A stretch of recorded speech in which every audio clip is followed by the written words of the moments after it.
तो सादा जय श्री कृष्णा। मैं रविशंकर आज आपसे हरितालिका तीज व्रत कथा के बारे में चर्चा करने जा रहा हूँ। जो कथा इस प्रकार है। एक समय की बात है कि हिमवान और मैना के यहाँ नारद मुनि जी का आगमन होता है। तो हिमवान पर्वतराज जो हैं वो नारद जी से अपनी पुत्री पार्वती जी का भविष्य जानने के इच्छुक थे। तो वो उनसे नारद जी से आग्रह करते हैं।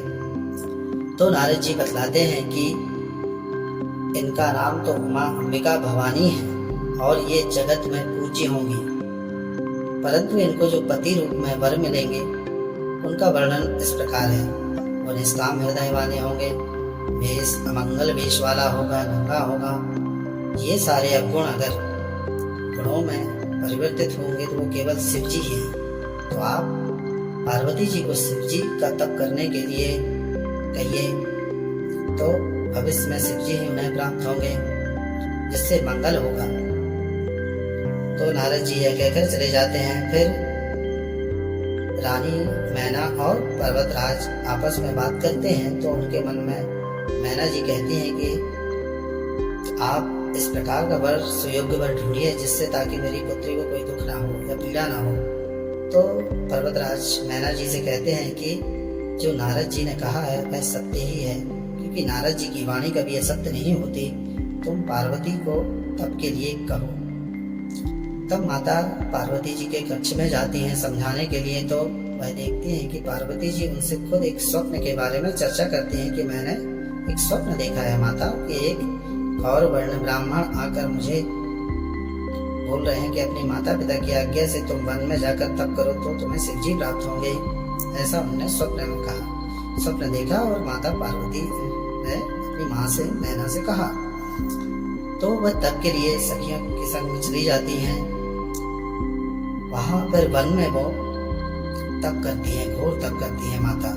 तो माता 1000 वर्ष तक तो फल खाकर रही, 100 वर्ष तक साग खाई और उसके पश्चात 3000 वर्ष तक तो माता ने जो बिल्व पत्र सूख कर गिर जाते थे पृथ्वी पर उनको खाकर रहा और कुछ समय जल और वायु का ही सेवन किया। और इसके बाद तो उन्हें सूखे बिल्व पत्र खाने भी छोड़ दिए। तब उनका नाम अपर्णा हो गया। तभी आकाशवाणी होती है कि अब तुम्हें शिव जी अवश्य ही प्राप्त होंगे। तो आकाशवाणी में आपके होती है तो वह कहते हैं कि ब्रह्मवाणी सप्त ऋषि वहां आएंगे। तब आप समझ लेना कि यह वचन सत्य है और आप अपने पिताजी के आने पर आप अपने घर वापस लौट जाना। ऐसा आकाशवाणी सुनकर माता पार्वती फिर अपनी तपस्या में लीन हो जाती हैं। तो फिर वहां कुछ समय पश्चात सप्तऋषियों का आगमन होता है और वो कहते हैं कि आप किसकी ये तपस्या कर रही हैं? आपको तो सच्चे पति भगवान विष्णु नारायण प्राप्त हो जाएंगे, इतना कठोर व्रत क्यों कर रही है? तो माता पार्वती कहती हैं कि मेरे गुरु जी जो नारद जी ने वचन कहा है, मैं उन्हीं का वचन मानकर और मेरे मन में तो सदा सदा के लिए जन्म जन्मों के लिए शिव जी ही वो ही भरूंगी।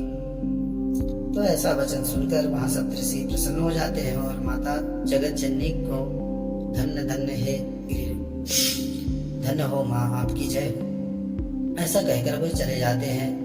फिर शिव जी और माता पार्वती जी के शुभ विवाह की मंगल घड़ी आ जाती है।